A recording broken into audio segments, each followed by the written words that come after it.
is coming up, and that is the biggest talking point in the space of politics. Yeah. And I just love your opinion as to what do you think is going to happen. We know that there are some events that have been leading up to the upcoming summit, which is about to happen this coming week. So yeah, I just want to get your mind and your view on things, on what do you foresee happening. We know that the West is really scared because there might be a new currency that is coming up. So yeah, man, just to tackle some of the key pointers of Brics, that's really what I just want you to, just a simple conversation about Brics, but most importantly your take. Okay. Yeah, man. Like, cool. What do you think is happening? But I think the first question that I would love to ask is, looking at the whole atmosphere and looking at the whole build-up that's been happening, what is your take on it, on everything? What would you summarize your perspective into the whole Brics issue as? I'm excited about Brics coming to South Africa. I think it's a positive thing for South Africa and Africa as a whole. South Africa is a small key player on Brics, but I think that it's an important player for the African continent. And I think what we've seen in the last couple of weeks, of course, there's been controversies because Russia and Ukraine, I'm not going to get into those politics, but I think it's an important aspect for South Africa and Africa. And also the West is shaking because now it means that Brics is saying we can look at creating our own currency, and then there are other 22 states that also want to be part of Brics. And these are oil-rich countries like Saudi Arabia and Iran and so on. So this means that there can be a shift in the global economy, which is a positive thing because we've seen the G7 dominating the space for many years. Your America, the UK, dominating the world economy. And of course, we've seen the World Bank dominating, and of course, not being fair to developing nations such as developing countries in Africa. When we get borrowed money, we get to pay more money. And we've also seen with the issues around COVID-19, the issues of vaccines, they were not available to Africa. So all the developing countries saw that the controlling countries were actually being bullies around the COVID issue. So it's a positive thing for the country and for Africa as a whole. And looking at France, and it wanted to be invited to the current Brics, and their invitation was declined. So what is your take on that? Why do you think France wanted to be involved in such a space? Well, they can see that the Brics nations are coming together, and they constitute 42% of the world's population. So over 3.6 billion of people live in Brics countries alone. So if you have to look at the 22 other countries that actually want to be part of this, you'll probably find that it might constitute about 50% of the population from the countries that are affiliated to Brics. So the French are seeing where the world is going, where the future is going. So they want to come on and be part of it. So it's a good thing that they've been denied, because for a long time they've been eating with the West, and of course now the West is slowly losing power, and these guys are oil-rich countries that want to form part. And I think, and we know all the oil in the world comes from those oil-rich countries. So if they come on Brics, it's going to be a total shift. But I've got some concerns as well around Brics, and I think just watching all of the content, I realized that the majority of people that are speaking at those forums are mainly old people. And I mean the over 50s and over 60s. There's a very little representation of youth. Young people represent almost 60 to 70% of the population of Africa as a whole. So it would be great that we actually have a good representation of young people, and also a good representation of small business. If you look at all the partners, the representation on the Brics Business Council on its own, it's your Aspens, it's your EOH, it's your big multinational companies. So people like me who run a small business, we are not necessarily represented there. So I think it would be great to see a good representation of small, medium-sized businesses. people who are in a creative space, the arts, they're an economy on its own. And if we look at the economy of social media, it's owned by the West. YouTube is owned by the Americans. It's owned by Silicon Valley. Twitter now, it's a South African born who owns it, Elon Musk, but it's an American-based company. It's now called X, and we know how Elon is thinking in terms of expanding his business. It might be a positive thing for us. We might benefit from what he has as a vision for the country and for the world. But if you look at Facebook, Instagram, WhatsApp, it's all American-based companies. So it would be nice that there's an embracing of digital technology within the Brics countries to say, how do we see that young people are gravitated towards the digital and social media industries. There's a lot of influencers who are making money out of it, but how do we have a Brics-based type of social media platform? You know, I'm really interested in what you're saying. Based.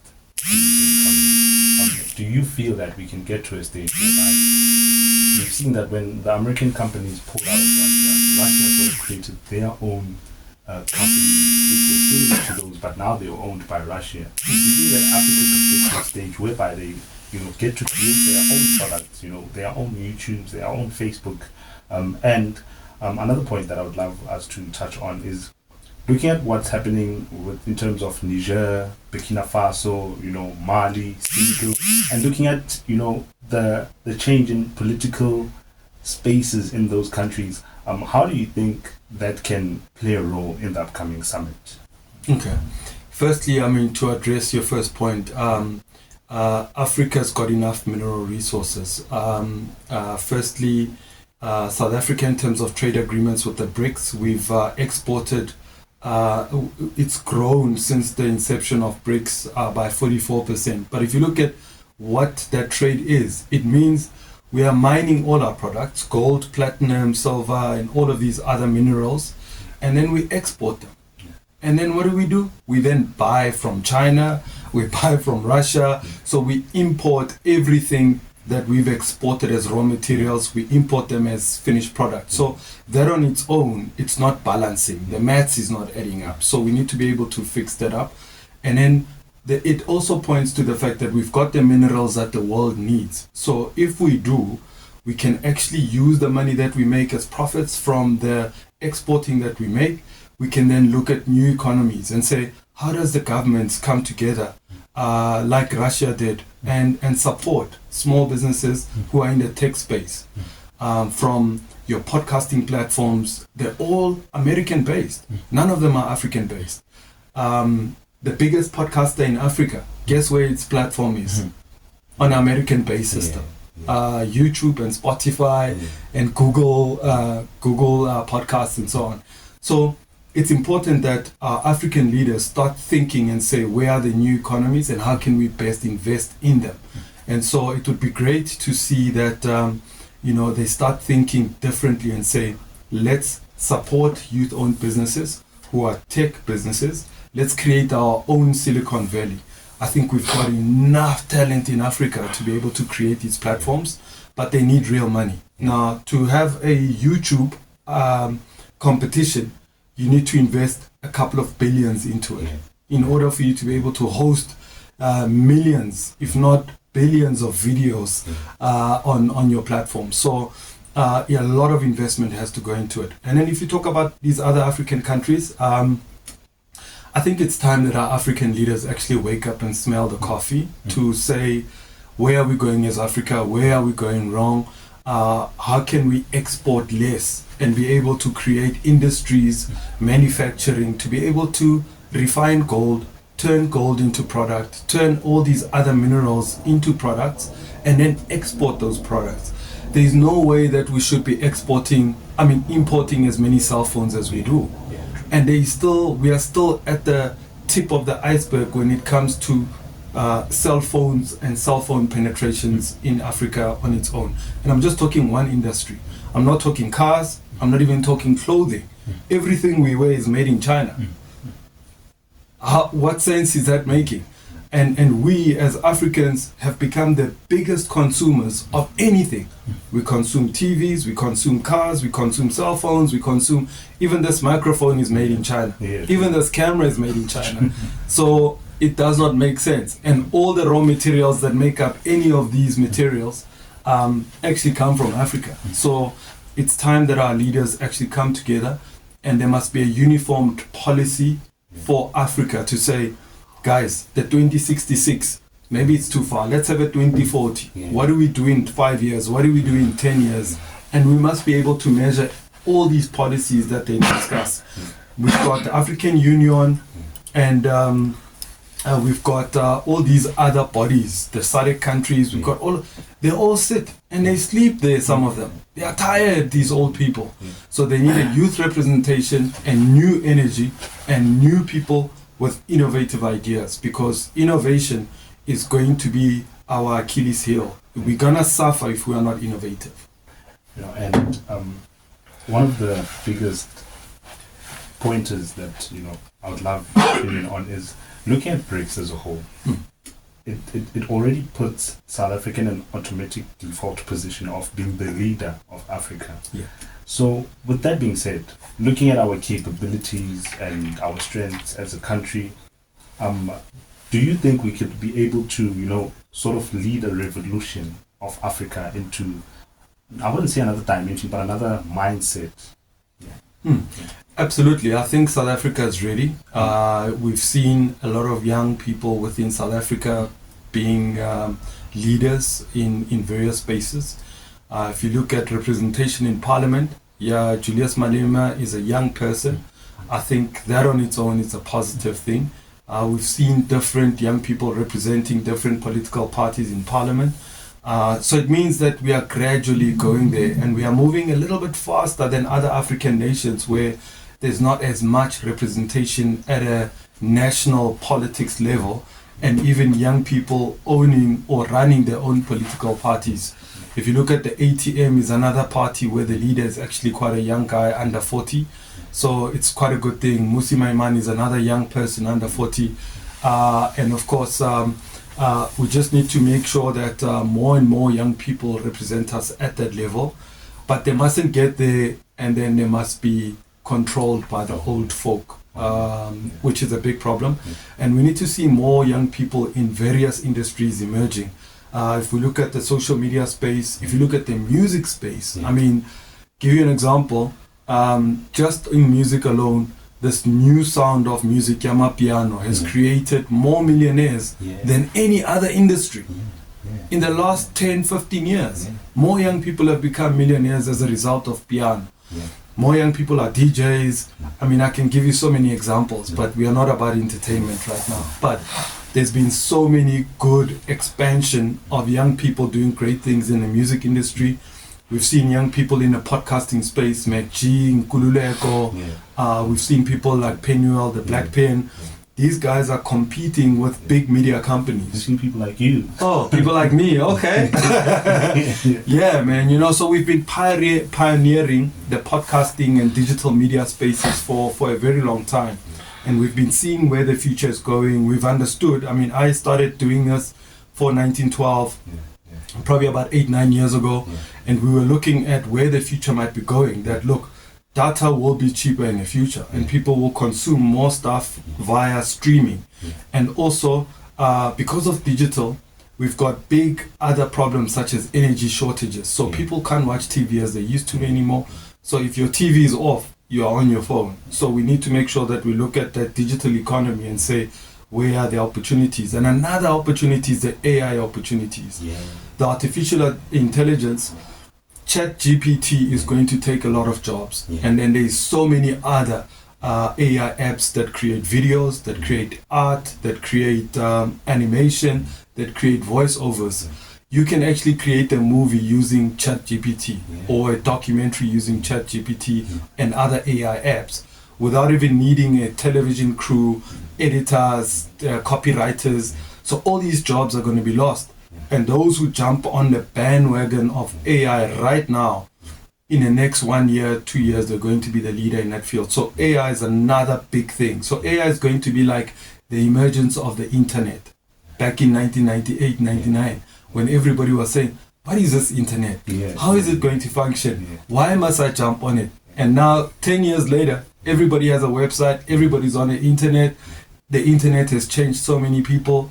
As a result of the internet, many industries were created, many billionaires were created as a result of the internet. Now the AI is going to be the next big revolution. So those who don't jump on it now, they're going to be left behind. Yeah, man. And in closing, I just want, what are you expecting from this Brics summit? What do you think is going to happen, or what do you foresee happening in terms of, number one, our country? What is the type of, what atmosphere do you think will be in our country politically and in terms of Africa, from this summit? Because we know that this could result as a turning point for Africa. So yeah, man, what are you expecting? I'm expecting our leaders to have sober conversations. I'm expecting that Putin won't be arrested, or we won't be put under pressure by the ICC to put out an arrest for him. I'm hoping he will come, and then I'm hoping that better trade relations that benefit South Africa will actually come out of these discussions. And then I'm hoping that our leaders will be able to have fresh eyes in looking at where are the opportunities that are going to impact and affect young people's lives. Like I've mentioned before, those industries, we need to look at them as new potential opportunities that can help increase and improve our economy. And then obviously on the energy sector, we need to be able to look at what China's doing in terms of an energy security point of view, what Russia and India are doing, as well as Brazil. There are a lot of lessons we can learn from them. They've got similar issues in that their populations are quite large, but they don't have as high unemployment rate. But we could look at how to reduce unemployment rate. We could look at ourselves and say, we're sitting at about 70% of young people who are unemployed. And that's not a good thing. So we need to be able to say, how skilled are they? Where are they in terms of their education? Where can we plug them in? My hope is that we can say, how do we have a skills trade among these young people? So we say, we're taking 100 young people to Brazil, 100 young people to China, 100 young people for a year. We bring them back, and then we say, what have you learned? What can you implement from what you've learned in all the different industries? So I'm hoping that those sort of arrangements can be made. And I'm hoping that there'll be more discussions around the stopping of the war between Russia and Ukraine. There'll be pressure from African leaders to say, Putin, we've begged you twice. We even came to see you. Can we at least stop this thing? It affects our grain, it affects our food, and it affects our oil, fish oil. Prices of goods, prices of food have gone up. So it's become so expensive. So our leaders need to find themselves in a way that actually puts the interests of the people first. Africa is a continent that is rich in minerals, but poor. And it cannot be, and it doesn't make sense. And the numbers are not adding in terms of how the scale between the rich and the poor and poverty along our African continent. So I'm hoping that there'll be level discussions that will be able to address all these issues. I'd love to thank you so much for your time, man. And it was always a pleasure talking to you. Thank you. Sure. I hope it was worth it. Thank you so much. Oh no, wait. Thank you.